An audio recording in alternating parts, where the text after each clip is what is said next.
Hello, good morning, students.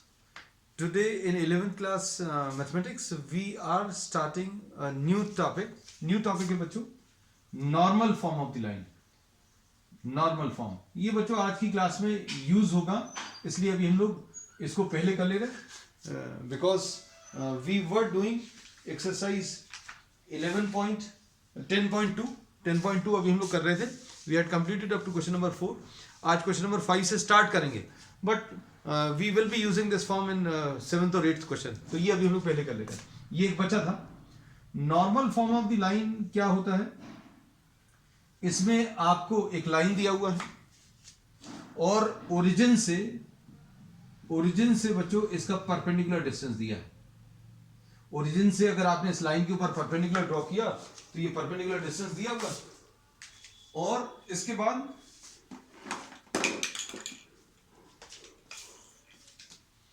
ये बच्चों ये परपेंडिकुलर डिस्टेंस P दिया हुआ है. दिस इज P, और एंगल विच दिस नॉर्मल और this perpendicular is making with the x axis, ये अल्फा दिया हुआ. मतलब nothing is given directly on the line. Line के ऊपर डायरेक्टली कुछ भी नहीं दिया. आप इसको समझने की कोशिश करना, ये बहुत इंटरेस्टिंग केस है. इसमें अभी हम लोगों ने बोला कि लाइन की इक्वेशन निकालनी है. You have to find the equation of this line, और लाइन के ऊपर परपेंडिकुलर डिस्टेंस दिया है फ्रॉम द ओरिजिन, और ये परपेंडिकुलर जो एक्स एक्सिस के साथ एंगल बना रहा वो दिया हुआ. अब देखो इसमें क्या बोलेंगे. इस लाइन की इक्वेशन अभी हम लोग देखेंगे कितनी आएगी. x cos alpha plus y sin alpha is equal to p. This will be the equation of this line. Alpha क्या है? Angle which the normal, perpendicular यानी नॉर्मल. नॉर्मल वर्ड का मतलब क्या है? Perpendicular. Angle which this normal to the line is making with the x axis, ये alpha है. And the length of the normal from the origin to this line, this is given p. तो equation of the line बहुत simple है. x cos alpha plus y sin alpha is equal to p. अब ये आया कैसे, ये हम आपको बता देते हैं.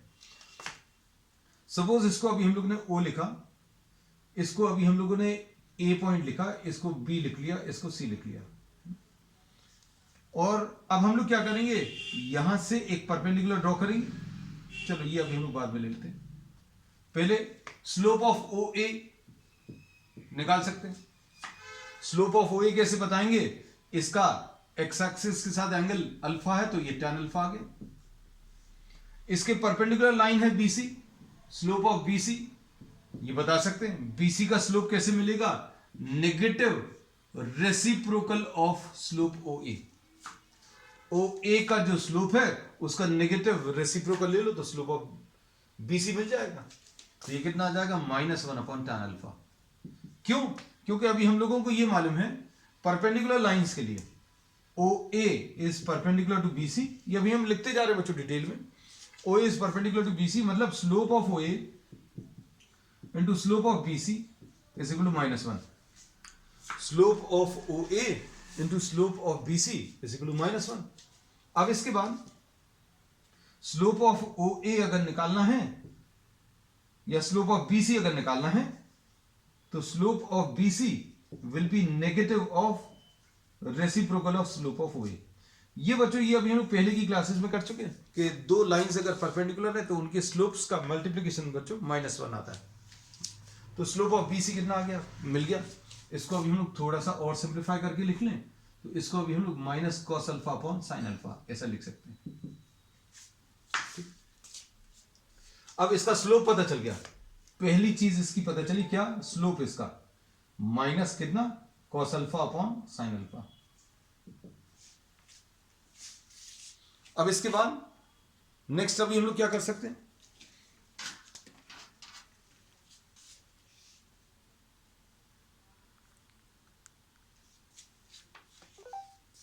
अब हम लोग नेक्स्ट इसमें ये परपेंडिकुलर लाइन ड्रॉ कर दो और इसको D पॉइंट लिख दो. ट्राइंगल OAD में cos अल्फा कितना आ जाएगा? OD upon O A, cos alpha OD upon O A की वैल्यू पी, तो ओडी की वैल्यू पी कॉस अल्फा, ऐसा कुछ आ गया।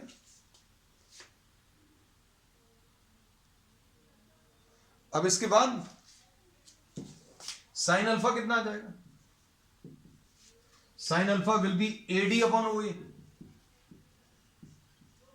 AD upon O A, sine alpha is equal to AD upon O A की वैल्यू पी है ना, तो एडी की वैल्यू पी साइन अल्फा, तो एडी की वैल्यू पी साइन अल्फा मिल गया, ओडी की वैल्यू पी कॉस अल्फा। तो बच्चों ये अगर पी कॉस अल्फा है और ये वाला डिस्टेंस पी साइन अल्फा है, तो इस पॉइंट के कोऑर्डिनेट्स मिल गए indirectly.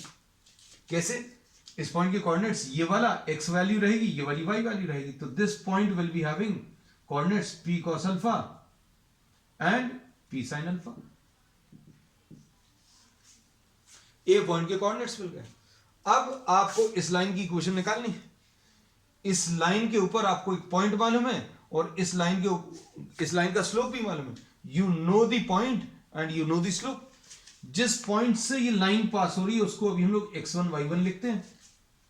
We write this as what, x1 y1। अब क्या आएगा, हम ये सब कुछ बच्चों को ड्रॉप कर दे रहे हैं। You can just take a screenshot if you want. अब इसमें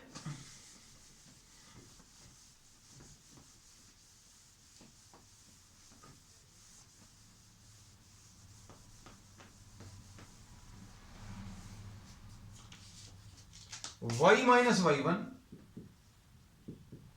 is equal to m into x minus x1। y minus y1, y1 बच्चों पी साइन अल्फा। स्लोप, तो स्लोप बच्चों कितना है इसका, स्लोप ये लिखा हुआ minus cos alpha upon sine alpha into x minus x1, तो x minus x1 x minus P cos alpha, ऐसा कुछ आ जाएगा। अब इसमें क्रॉस मल्टीप्लाई कर लो तो y sine alpha minus P sine square alpha is equal to minus X cos alpha plus P cos square alpha. This is what you get. And if you transfer this to this side, तो x cos alpha plus y sine alpha is equal to p sine square alpha plus p cos square alpha.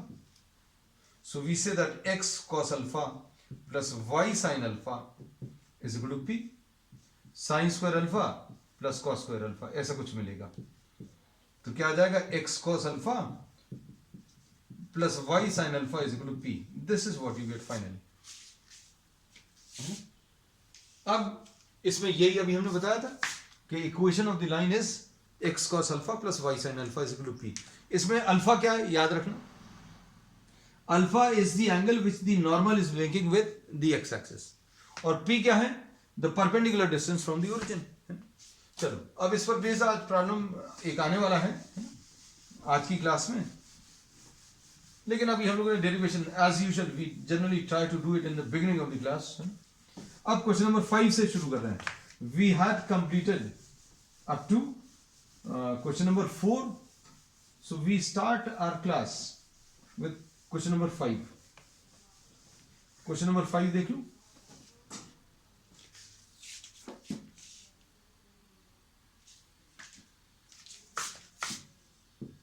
Question number 5, इसमें intersecting the x axis at the distance 3 units to the left of the origin. बच्चों एक line दी हुई है, जो line x axis को intersect कर रही है,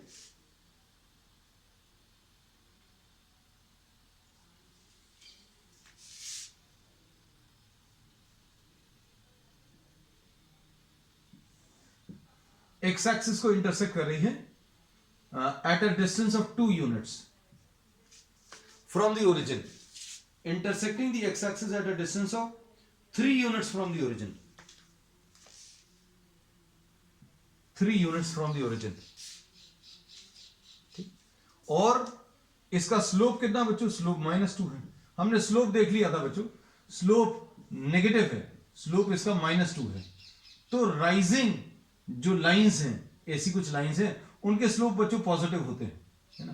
तो ऐसी कुछ लाइंस अगर हैं तो इनके स्लोप्स नेगेटिव होते हैं। तो अभी हमने डायग्राम थोड़ा सा चेंज कर दिया था, है ना। इसमें ये डिस्टेंस 3 हो सकता था, लेकिन हमें ये डिस्टेंस 3 लिया क्योंकि ये फॉलिंग ग्राफ है, नीचे गिरता हुआ ग्राफ, इसके स्लोप कैसे आते हैं बच्चों, नेगेटिव आते हैं, तो स्लोप इज नेगेटिव। और मान लीजिए अगर गलत भी बना लिया तो आंसर में इसमें दिक्कत नहीं जाएगी, क्योंकि अभी हम लोग फॉर्म्स जो पढ़ चुके हैं वो फॉर्म्स अप्लाई करने हैं। अब देखो इस पॉइंट के कोऑर्डिनेट्स कितने आ जाएंगे, इस पॉइंट के कोऑर्डिनेट्स -3,0, इस पॉइंट के coordinates -3,0, so this line is passing through -3,0 और इसका स्लोप कितना है -2। तो इक्वेशन क्या आती है, y - y1 is equal to m into x - x1, ऐसा लिख सकते हो, वैल्यूज रख लो, क्या आएगा। तो y ये x1 y1 है जिससे वो लाइन पास हो रही, तो ये लाइन -3,0 से पास हो रही है, तो y - 0 is equal to slope -2 into x - -3। So what do we get? Y - 0 is equal to -2x and -6. तो ये कितना आ जाएगा, y plus 2x plus 6 is equal to 0. This is the answer. तो ये क्वेश्चन नंबर कौन सा बच्चों, 5 है। अब क्वेश्चन नंबर 5 का answer y + 2x + 6 is equal to 0। अब क्वेश्चन 6 देखो,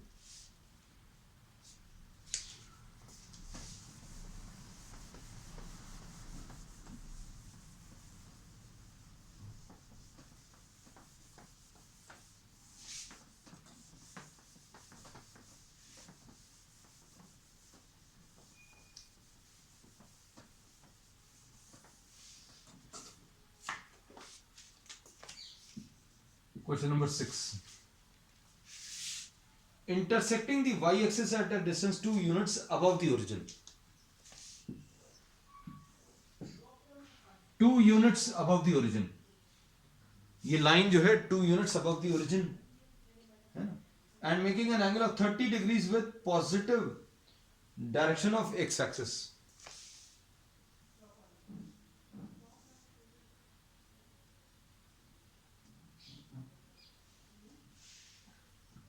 30 डिग्रीज, और ये कितने डिस्टेंस पर इंटरसेक्ट कर रही है,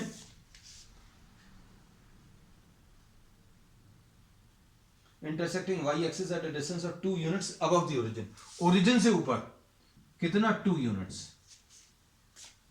ये जो लाइन है ये y एक्सिस को कट कर रही है, कहां पर कट कर रही है, ओरिजिन से ऊपर कट कर रही है, कितने डिस्टेंस पर कट कर रही है ओरिजिन से, 2 यूनिट्स, ऐसा दिया हुआ। अब बच्चों इसमें ये x एक्सिस के साथ एंगल दिया हुआ 30 डिग्री, तो स्लोप कितना आ जाएगा, स्लोप कैसे मिलता है, इस लाइन का एंगल कितना बन रहा है वो tan 30 ले लो, ये 1/√3 आ जाएगा, तो स्लोप की वैल्यू 1/√3। अब इस पॉइंट के कोऑर्डिनेट्स बच्चों 0,2, इस पॉइंट के कोऑर्डिनेट्स 0,2, ठीक। अब इसमें 0 x की वैल्यू और y की वैल्यू 2 है, x की वैल्यू 0, x की वैल्यू 0, y की वैल्यू 2 है ना, तो 0,2 इस पॉइंट के कोऑर्डिनेट्स आ गए, इसको अभी हम लोग x1 y1 बोलेंगे, ये स्लोप मालूम है, तो इक्वेशन क्या आ जाएगी, y - y1 is equal to m into x - x1, ऐसा यूज कर सकते हैं। तो क्या मिलेगा ये, इसको सॉल्व करने पर y - y1 m 1/√3 into x - x1, तो x - x1 की वैल्यू 0, तो √3y - 2√3 is equal to x, तो क्या मिलेगा, x - √3y, x - √3y plus 2√3 is equal to 0, so this is the answer.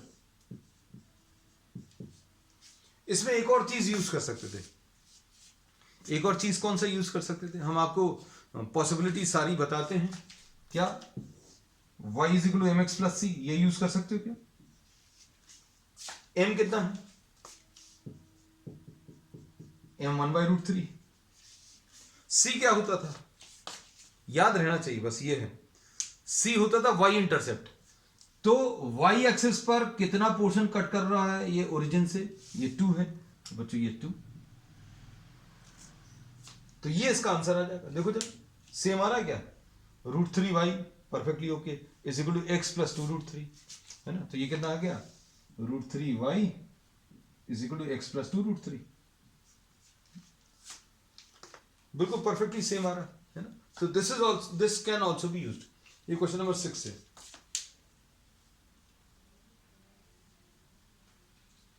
अब इसके बाद क्वेश्चन नंबर 7। क्वेश्चन बच्चों बहुत ज्यादा टफ नहीं है, सिर्फ एक बार कॉन्सेप्ट समझना पड़ेगा। अगर किसी ने ये पिछली क्लासेस अगर अटेंड नहीं की है, you can just go through the videos of the previous classes, है ना, so that you know the concept. Next इसके बाद क्वेश्चन नंबर 7। क्वेश्चन नंबर 7 में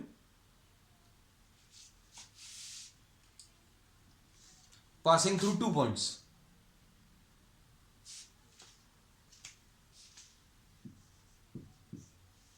क्वेश्चन नंबर 7 में -1 1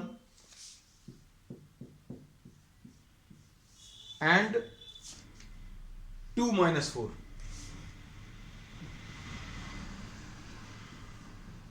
-1 1 and 2 4। कैसे करोगे बच्चों, इसको x1 y1, इसको x2 y2 ले लो। अब क्या करोगे, -1 1 and 2 4, 2 -4, आई एम सॉरी 2 -4। अब स्लोप निकाल लो, सबसे पहला काम है ना। तो स्लोप कितना आ जाएगा, स्लोप कैसे निकालते किसी लाइन का, y वाली वैल्यूज को माइनस करो, subtract the values of y and divide by the difference of values of x। y की वैल्यूज का डिफरेंस अपॉन x की वैल्यूज का डिफरेंस, वो स्लोप आ जाता है। y की वैल्यूज का डिफरेंस बच्चों -4 -1, इनका डिफरेंस आ गया। x की वैल्यूज का डिफरेंस 2 -1। सॉल्व कर लो, तो ये सॉल्व करने पर बच्चों कितना आ रहा है, यू कैन सॉल्व दिस, यह आ जाएगा -5/3, ये स्लोप आ गया। अब क्या यूज करोगे, हम लोग ये यूज कर सकते हैं जो अभी तक यूज किया है, y - y1 is equal to m into x - x1।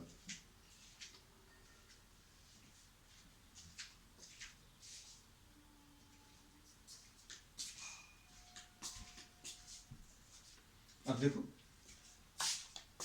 y - y1, तो बच्चों देखो y1 क्या है, 1 is equal to m -5/3 into x - x1, x - x1 is -1,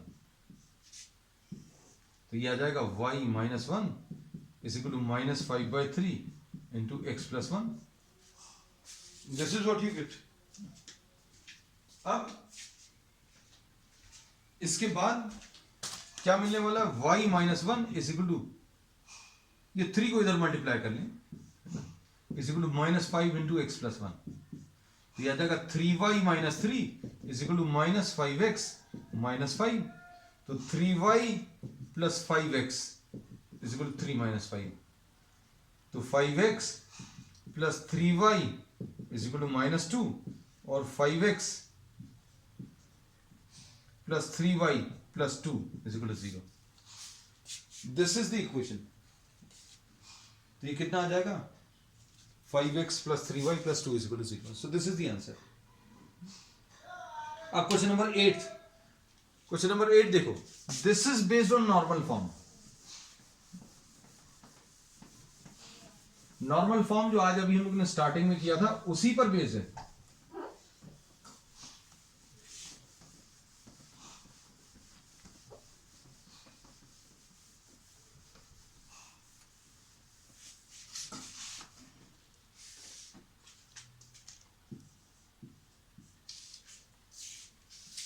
question number 8, question number 8 में perpendicular distance from the origin is 5 units. Perpendicular distance from the origin बच्चों ये 8 units दिया है, और इसके बाद and the angle made by the perpendicular with the positive x axis बच्चों ये 30 डिग्री है।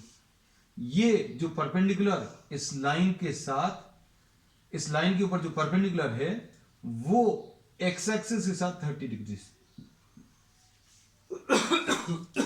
एंगल सबटेंड कर रहा है। अब इसको सॉल्व कर लो तो क्या मिलेगा,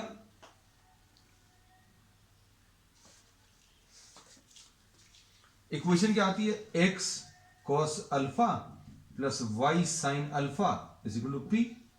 ये नॉर्मल फॉर्म है ना।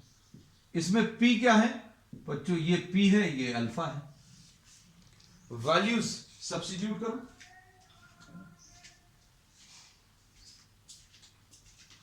वैल्यूज सब्स्टिट्यूट करने पर बच्चों क्या मिलेगा, x cos 30 प्लस y sin 30 is equal to 8। This is what you get. अब इसको एंगल, ये बच्चों 5 है, I am sorry I don't know why I wrote this as 8, ये 5 है शायद, हाँ 5 है, perfectly okay, I copied it wrongly. चलो मान लो कभी बच्चों ऐसा कुछ हो भी जाए ना, तो ये अब थोड़ा सा इतना चला लिया करो, जैसे अभी हम क्वेश्चन कॉपी करते समय वहां से यहां तक आते आते में ये 5 की जगह 8 लिख लिया, तो just try to understand the concept, है ना, भावनाओं को समझो, इसमें क्या वैल्यूज आने वाली हैं वो वैल्यूज आप सब्स्टिट्यूट करके आप ठीक कर सकते हैं। इफ इन केस हम वैसे कोशिश करते हैं कुछ गलत नहीं हो, y into 1/2 is equal to 5, तो ये क्या आ जाएगा, x root 3 plus y/2 is equal to 5। cos 30 की वैल्यू रख दी, sin 30 की वैल्यू, तो x root 3 plus y is equal to 10। This will be the answer. अब क्वेश्चन नंबर 9 देखो,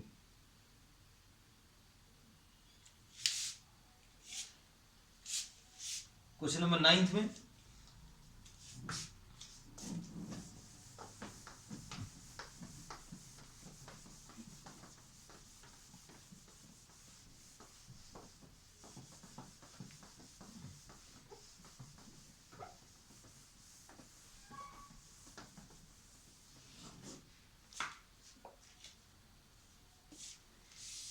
the vertices of triangle PQR, question number 9, एक triangle PQR दिया हुआ है,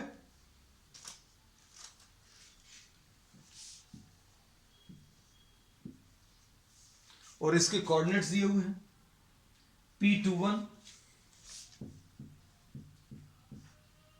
और Q दिया हुआ है Q-23 और R दिया हुआ है 4, 5, है ना। अब इसमें क्या करना है, अब इसमें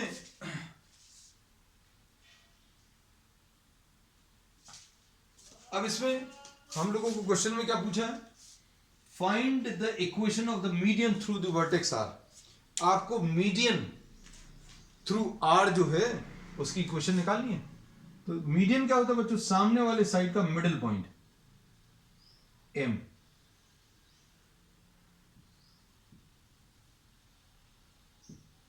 दिस इज द मीडियन। और ये मिडिल पॉइंट कैसे निकालते हैं, तो मिड पॉइंट कैसे मिलेगा,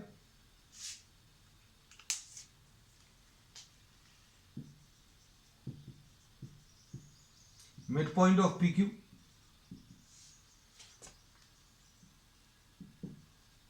M कैसे मिलेगा, ये 2 plus -2 divided by 2, comma 1 plus 3 divided by 2, यानी ये कितना आ जाएगा बच्चों, ये आ जाएगा 0,2।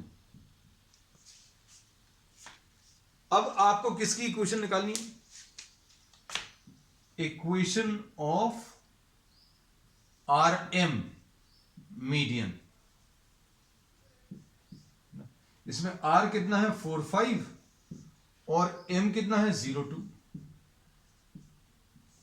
इसको आप x1 y1 लिख लो, इसको भी आप x2 y2 लिख सकते हो। स्लोप निकाल लो। स्लोप कैसे मिलेगा? हम लोगों ने यही मेथड अभी प्रेफर किया है, नहीं तो एक डायरेक्ट इक्वेशन भी आपको बताई हुई, वो अगर याद रहे तो वो कर लो। स्लोप क्या है? स्लोप निकालने का तरीका y values, the difference of values of y 2 - 5 divided by the difference of values of x, ऐसा कर लो। अब इसमें स्लोप कितना मिलेगा बच्चों? -3 अपॉन -4 यानी 3/4। स्लोप आने के बाद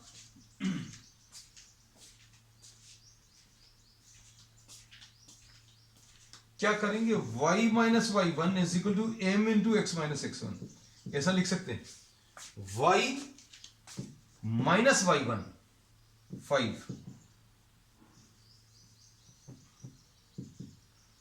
m 3/4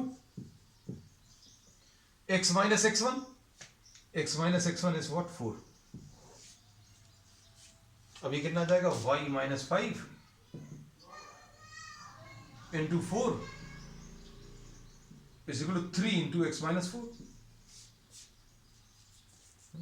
तो ये कितना आ जाएगा? 4y - 20 is equal to 3x - 12। अब 3x - 4y is equal to 12 - 20, तो 3x - 4y is equal to क्या? -8, और 3x - 4y plus 8 is equal to 0. This is the equation. Next बच्चों, question number 10।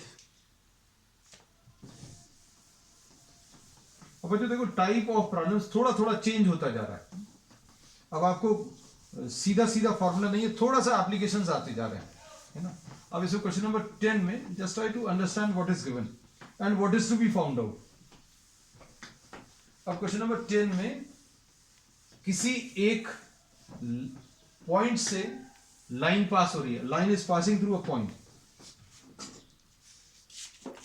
Find the equation of the line passing through -3 -3 से पास हो रही and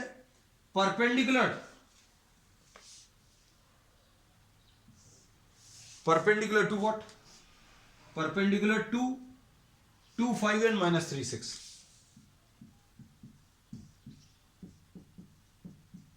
Just try to understand what is given. आपको एक point दिया हुआ है -3, 5, इससे पास होने वाली लाइन की इक्वेशन चाहिए, and perpendicular to the line through 2, 5 and -3, 6, इसके परपेंडिकुलर चाहिए। तो अब कैसा बोलेंगे?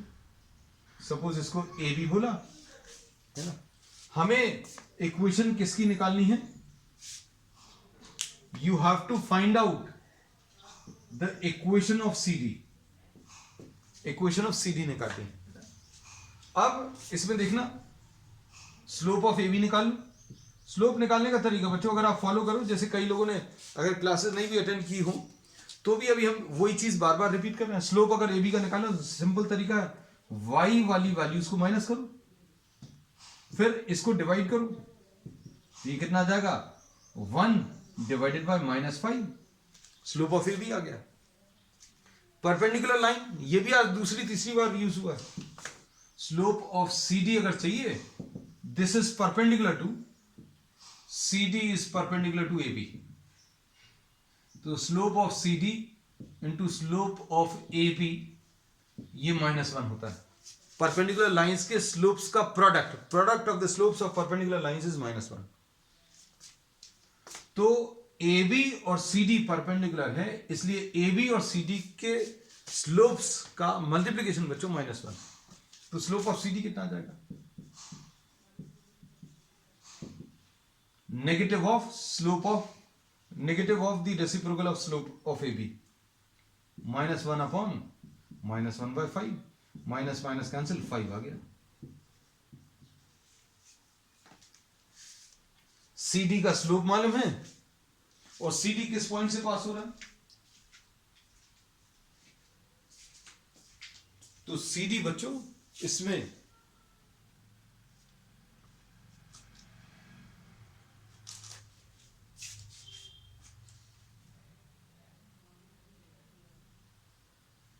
ये क्वेश्चन नंबर चेंज नहीं किया अभी हमने, question number 10, that's why I got confused. ठीक, अब इसमें देखो